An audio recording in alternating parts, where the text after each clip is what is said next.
let's go to our like the, the main event, the text to image. Let's click on this.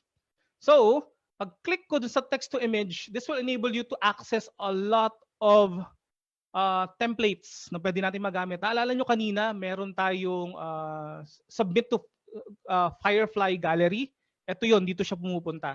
As you would see here, pwede tayo mamili dito. Let's say, like a lot of them. This one looks like hours and hours of creativity. Pero ako, for example, I want this to be done via Scratch. Let's say, gagawa tayo ng Scratch, di ba? Let's say, ako gusto kong gumawa ng, let's say, tarot cards, ink, like red ink drawing. Pwede ako maglagay dito, let's say, Phoenix, di ba? Phoenix. Kunyari, gagawa tayo ng parang tarot card edition. Phoenix, tarot cards, ink drawing, inspired by Gustave Dore. Meron mas inyo nakakalala kay Gustave Dore. Great artist. Pero, Gustave Dore is already a public domain entity. Diba? So, if I click on that, let's click on generate, you would see that I have the following possibilities by just using the prompts. So, kailangan nyo pa rin mag-isip, you have to be very in line with your art history. Diba? Ako, favorite ko lahat ng works ni Gustave Dore, lalo na yung The Dore Bible. So, masyado na akong nag-way back. Ayan, kita nyo? Also, you have like options kung anong klaseng aspect ratio if you want to make this like portrait. Kasi nga, tarot cards yung ginagawa natin. Done. 3, 2, 1. Gagawa ko ng tarot card using the following prompts. Done. Diba? For example, wow, this is very cool. I want this to be downloaded. And this one.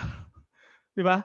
Sounds like hours and hours of fun, as you would see here. And kung gusto nyo gawin siyang photo, you can definitely click on the content type if you want to make this a photo. Diba? Gawin natin siyang photo. Photorealistic. And all of the styles, nandito sila. Diba? For example, gawin natin siyang all of the styles. Kasi gusto nyo siyang parang concept art, 3D art, and meron tayong, let's say, gusto natin cartoonish. Diba? Digital art. Makita nyo, dumadagdag siya dito sa ating mga styles. Let's click on generate, and you can easily like create more varied styles based from your existing foundation. Kita nyo? Or, for example, I want to omit this. Tanggalin natin to.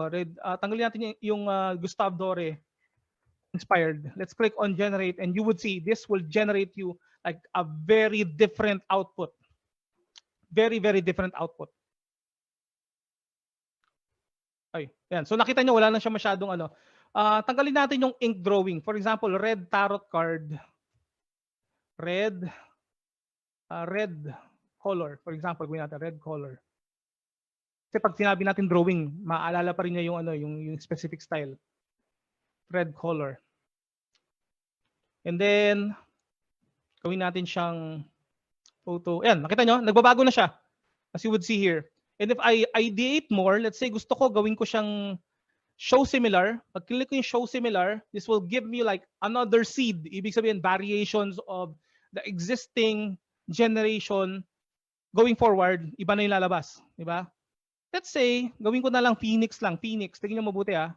Buburahin ko lahat yan. I'm just going to clear all of the styles. Let's make this Phoenix.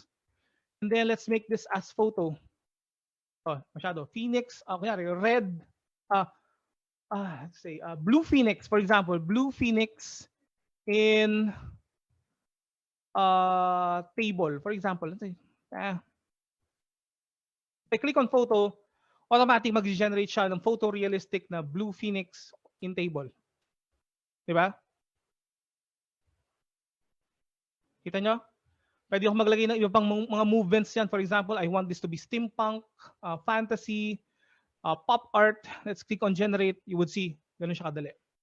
And ang nakakatuwa sa kanya is that it gives you access to almost every like movement, materials, concepts, ng ganito kabilis. Diba? Hindi na kayo kailangan pa mag-aral masyado ng mga prompts, let's say, like AR/V, aspect ratio, yung mga ganyan. Hindi nyo na kailangan pa. Dire-diretso nyo siya, pwede nyo makita. It's very visual, and you can also like set the tone. Let's say gusto natin pastel color. We want the lighting to be like dramatic lighting. The composition to be like close up. Actually, pwede nyo i-type dito. Like close up. Pwede natin i-type dito na close up lang. Close up portrait. Close up na portrait pa. I'm just making fun of myself. Okay, so click natin yan. Tingnan natin kung magbabago ah. Tingnan natin pa kung mag-zoom in ba siya sa mata. Ayan, nakita nyo, as in talagang nagbago na siya. If you click on this, as in, wow. Di ba? I can definitely like save this already. Continue. And ideate more. Isip ko, wow, parang gusto kong simulan pa to ah. Let's click on another variation of this. And if I want, I can make the same posing, let's say yung same pose na to, and generate more iterations based from that posing. Di ba? Paano yan? Ganito, i-click natin to, tapos use as reference image. Let's click on this. And kita nyo, ito yung reference image ko.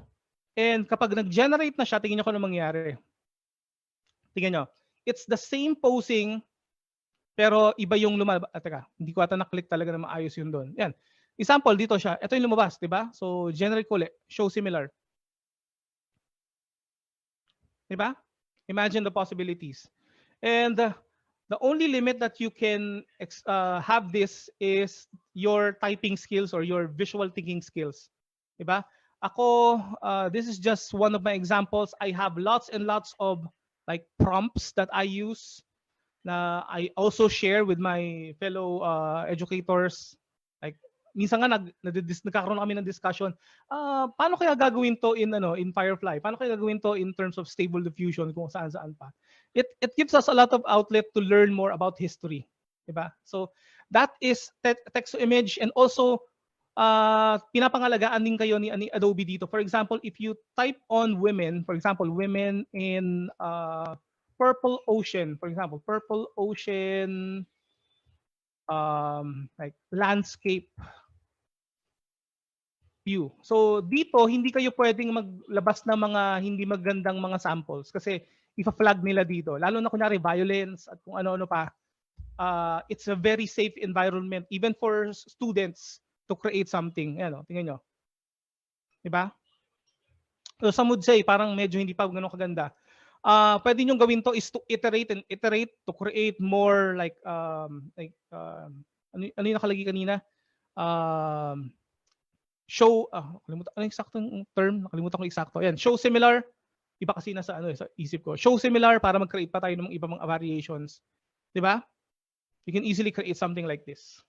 And even if this is just like not like the production stage, you can easily create like ano kaya itsura dapat nung lalabas na ganitong mock-up natin. 'Di ba? You can easily create it using this. Okay? So, let's go back here. And marami dito. Kita nyo, dami-daming examples dito. If you want to do like cyberpunk, you can create like synthwave, origami, ukiyo-e, ano pa ba? Cubism, madaming versions dito at marami pang pwede.